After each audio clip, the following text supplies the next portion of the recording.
இது மகிமை நேரம்.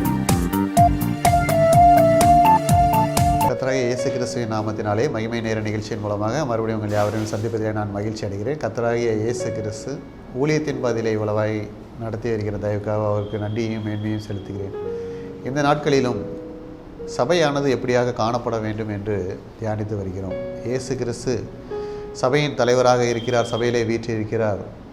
எனவே இயேசு கிறிஸ்து வீற்றிருக்கும் சபை இயேசு கிறிஸ்து எப்படியாக இருக்க வேண்டும் என விரும்புகிறார் என்பதாக சிந்தித்து வருகிறோம். பல காரியங்களிலே இயேசு சபையிலே எதிர்பார்க்கிறார். அப்படிப்பட்டதான காரியங்கள் சபையிலே காணப்படும் போது அந்த சபையில் இயேசு விரும்புகிறார், அந்த சபை வளர்ந்து பெறும்படியாக செய்கிறார். இதனாலே இயேசு கிறிஸ்து விரும்பும் ஒரு காரியத்தை பற்றி தியானிப்பதற்கு ஆதாரமாக எடுத்துக்கொண்ட வேத வசனம் அப்போஸ்தலர் 2ஆம் அதிகாரம் 47ஆம் வசனம். ரட்சிக்கப்படுகிறவர்களை கர்த்தர் அனுதினமும் சபையிலே சேர்த்து கொண்டு வந்தார் என்று வாசிக்கிறோம். சபையானது ரட்சிப்பை காத்து கொள்கிறதாகவும் ஆத்தும ரட்சிப்பை ஆத்தும தாகத்தை உடையதாகவும் காணப்பட வேண்டும் என்ற இயேசு கிறிஸ்து விரும்புகிறார். சபையானது ஏற்படுத்தப்பட்டிருக்கிறது என்றால் சபையிலே இயேசுவால் ரட்சிக்கப்பட்டு சபையிலே ஏற்றுக்கொள்ளப்பட்டிருக்கிறார்கள். இன்னும் இயேசுவை அறியாமல் அநேக ஜனங்கள் இருக்கிறார்கள். காணாமல் போன ஒரு ஆட்டை தேடி இயேசு சென்றார். அதே போல் மனம் திரும்பாமல் இருக்கிற பாவியை தேடி அவர் செல்கிறார். அநேக மக்கள் இன்னும் இயேசுவை ஏற்றுக்கொள்ளாமல் இருக்கிறார்கள். அப்படிப்பட்ட மக்கள் இயேசுவை ஏற்றுக்கொள்ள வேண்டும் என்று ஆத்தும தாகமுடையவராக நாம் காணப்பட வேண்டும் என்று விரும்புகிறார். மேலும் இயேசு கிறிஸ்துவினிடத்திலே இருந்து பெற்றுக்கொண்ட ரட்சிப்பை நாம் காத்துக்கொண்டு காணப்படும் போது அந்த சபையானது வளர்ந்து பெருகும் என்று இயேசு கிறிஸ்து கூறுகிறார். இந்த நாளிலும் இயேசு கிறிஸ்துவனுடைய சபை ஆத்தும ரட்சிப்பை பெற்றுக்கொண்டு ஆத்தும தாகத்தோடு காணப்பட வேண்டும். இயேசுவால் ரட்சிப்பை பெற்றுக்கொண்ட நாம் எப்படியாக காணப்பட வேண்டும் என்று பார்க்கும்போது வேதாகமத்திலே 1 தெசலோனிக்கேயர் 5:19 நாம் வாசிக்கிறோம். ஆவியை அவித்து போடாதீர்கள் என்று வாசிக்கிறோம். ஆவியை அவித்து போடாதீர்கள் என்று. இயேசு கிறிஸ்துவனிடத்திலிருந்து நாம் ஞானஸ்நானம் பெற்று நாம் ரட்சிப்பை பெற்று பரிசுத்த ஆவியின் நிமித்தமாக நாம் சபையிலே சேர்த்து கொண்டிருக்கிறோம். பல்வேறு பாவ பிடியிலே அசுத்த காரியங்களிலே இருந்து அசுத்த ஆவிகளிலே இருந்து பிடிபட்டு இருந்த நம்மை இயேசு கிறிஸ்துவானவர் தம்முடைய சொந்த இரத்தத்தினாலே விடுதலை ஆக்கி இருக்கிறார். அவருடைய பரிசுத்த ஆவியை நம்மிடத்திலே தந்திருக்கிறார் ரட்சிப்பை கொடுத்து. அப்படிப்பட்டதாக அவர் நம்மை சபையிலே சேர்த்திருக்கிறார். அநேக ஆத்துமாக்கள் சபையிலே காணப்படுகிறார்கள். ஒவ்வொருவருக்கும் கொடுத்த ரட்சிப்பை அந்த பரிசுத்த ஆவியை நாம் காத்துக்கொள்கிறோமா என்பதை சிந்தித்து பார்க்க வேண்டும். சபையிலே அந்த பரிசுத்த ஆவியை காத்துக்கொள்ள வேண்டும் என்று இயேசு விரும்புகிறார். ஆவியை அவித்து போடக்கூடாது என்று சொல்கிறார். நாம் பரிசுத்த ஆவியை அறிந்திருக்கிறோம். பரிசுத்த ஆலயத்திலே சென்று கர்த்தரை வழிபடுகிறோம். ஆனால் நம்முடைய வாழ்க்கையிலே நாம் எதற்கு முக்கியத்துவம் கொடுக்கிறோம் என்று சிந்தித்து பார்க்க வேண்டும். இயேசுவினுடைய ஆலயத்துக்கு வந்து பணிந்து கொள்ளும் நாம் பரிசுத்த ஆவியை பெற்று பரிசுத்த ஆவியை காத்து கொண்டு இருக்கிறோமா? இல்லை என்றால் உலக பிரகாரமான காரியங்களிலே நம்முடைய வாழ்க்கையை செலவிட்டு நாம் பெற்றுக்கொண்ட ஆவியை கெடுத்து கொண்டு இருக்கிறோமா என்பதை சிந்தித்து கொள்ள வேண்டும். சபையிலே ஆத்தும ரட்சிப்பை நாம் காத்துக்கொள்ளும் போது சபையானது வளர்ந்து பெருகும். மேலும் இடைவிடாமல் ஜெபம் பண்ண வேண்டும் என்று இயேசு கூறுகிறார். ஏன் என்று இடைவிடாமல் ஜெபம் பண்ண வேண்டும் என்று கூறுகிறார் என்றால் ஆத்தும தாகம் உடையவர்களாக காணப்பட வேண்டும். அநேக மக்கள் இன்னும் இயேசுவை அறியாமல் இருக்கதை நாம் அறியத்தான் செய்கிறோம். நம்மை சுற்றி இருக்கிற மக்கள் அநேக மக்கள் இயேசுவை அறியாமல் காணப்படும் போது அப்படிப்பட்டதான மக்களும் ரட்சிக்கப்பட்டு சபையிலே சேர்க்க வேண்டும் என்று நாம் பிரயாசப்பட வேண்டும். இயேசு கிறிஸ்துவால் ஞானஸ்நானம் பெற்ற அனைவருமே சீசர்கள் என்பதை நாம் உணர்ந்து கொள்ள வேண்டும். தம்முடைய சீசர்களுக்கு அவர் சொல்லும்போது, நீங்கள் உலகமெங்கும் சுற்றி திரிந்து சுவிசேஷத்தை அறிவித்து எல்லா மனிதருக்கும்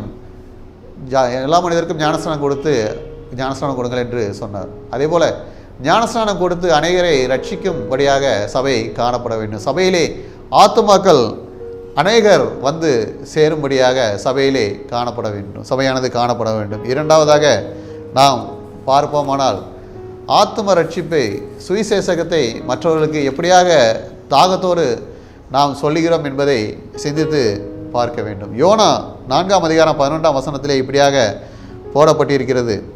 வலது கைக்கும் இடது கைக்கும் வித்தியாசம் அறியாத 120,000 பேருக்கு அதிகமான மனுஷருக்கு அநேக மிருக ஜீவன்களுக்கும் இருக்கிற மகா நகரமாகிய நினிவேக்காக நான் படாமல் இருப்பேனோ என்று கூறுகிறார்.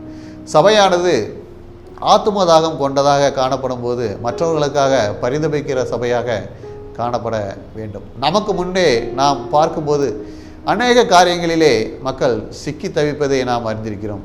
சிறுவர்கள் முதல் பெரியவர்கள் வரை ஒவ்வொருவர்களும் தங்கள் வயதுக்கு ஏற்ப பாவங்களிலும் பல்வேறு கட்டுகளிலுமே அகப்பட்டு தங்களுடைய வாழ்க்கையை கெடுத்து கொண்டிருக்கிறார்கள், தங்கள் ஆத்மாவை கெடுத்து கொண்டிருக்கிறார்கள். அப்படிப்பட்ட மக்களுக்கு சுவிசேஷகத்தை யார் கூறுவார் என்பதை நாம் சிந்தித்து பார்க்க வேண்டும். நாம் இயேசுவை ஏற்றுக்கொண்டு இயேசுவினுடைய ஆலயத்திலே இருக்கிறோம், மற்றவர்களுக்கு சுவிசேஷத்தை பிரசங்கிக்கும்படியாக ஏன் நமக்கு தைரியம் இல்லாமல் போகிறது என்பது நாம் சிந்தித்து பார்க்க வேண்டும். வேதாகமத்திலே அப்போஸ்தலர் 1ஆம் அதிகாரம் 8ஆம் வசனத்திலே பார்க்கும்போது, பரிசுத்த ஆவி உங்களிடத்தில் வரும்போது நீங்கள் பலனடைந்து எருசலேமிலும் யூதயா முழுவதிலும் சமாரியாவிலும் பூமியின் கடைசி பரியந்தமும் எனக்கு சாட்சிகளாக இருப்பீர்கள் என்று பார்க்கிறோம்.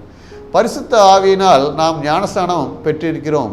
இயேசு கிறிஸ்துவை அறியாத மக்களுக்கு நாம் இயேசு கிறிஸ்துவை அறிவிக்க வேண்டுமானால் அந்த பலன் நமக்குள்ளே இருக்கிறது என்பதை நாம் அறிந்து கொள்ள வேண்டும். நாம் ஏற்கனவே பலனடைந்து விட்டோம் என்பதை நாம் சிந்தித்து பார்க்க வேண்டும்.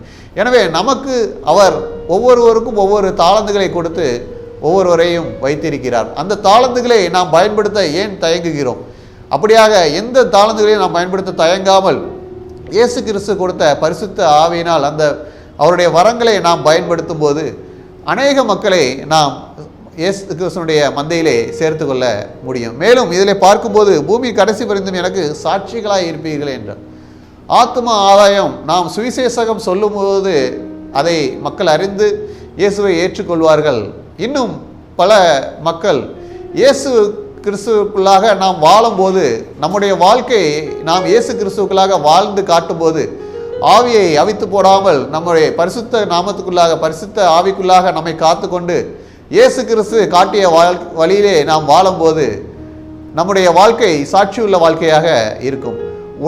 இயேசு கிறிஸ்து சொல்லியிருக்கிறார், நான் உலகத்தான் அல்லாதது போல நீங்கள் உலகத்தான் அல்ல என்று சொன்னது போல நாம் உலகத்தின் காரியங்களே முக்கியத்துவப்படுத்தாமல் இயேசுவினுடைய காரியங்களிலும் முக்கியத்துவம் படுத்தி பல இடுக்கண்களுக்கும் இக்கட்டுகளுக்கும் நாம் நம்முடைய பாதைகளிலே நாம் கடந்து சென்றாலும் பரிசுத்தத்தை காத்து கொள்ளும் போது அதை பார்க்கிற மக்கள் நம்முடைய சாட்சியை அறிந்து இயேசு கிறிஸ்துவை ஏற்றுக்கொள்வார்கள்.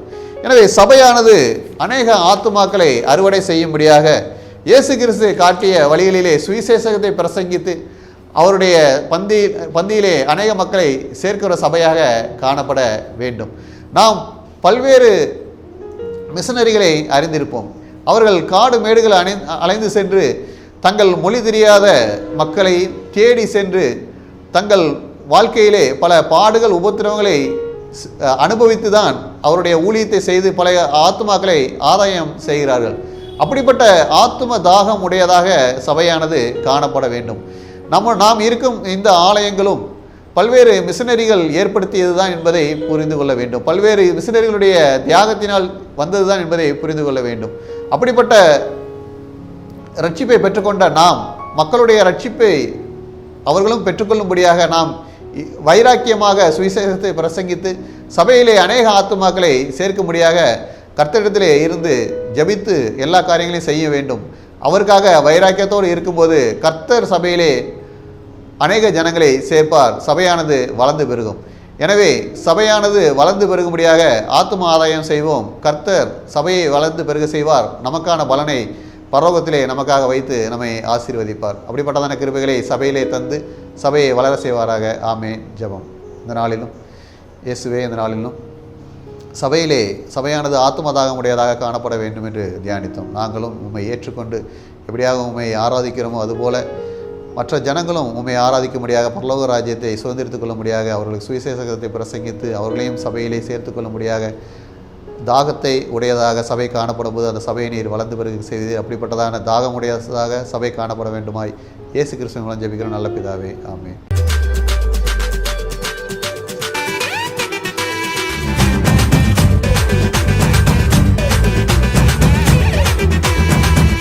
மகிமை மகிமை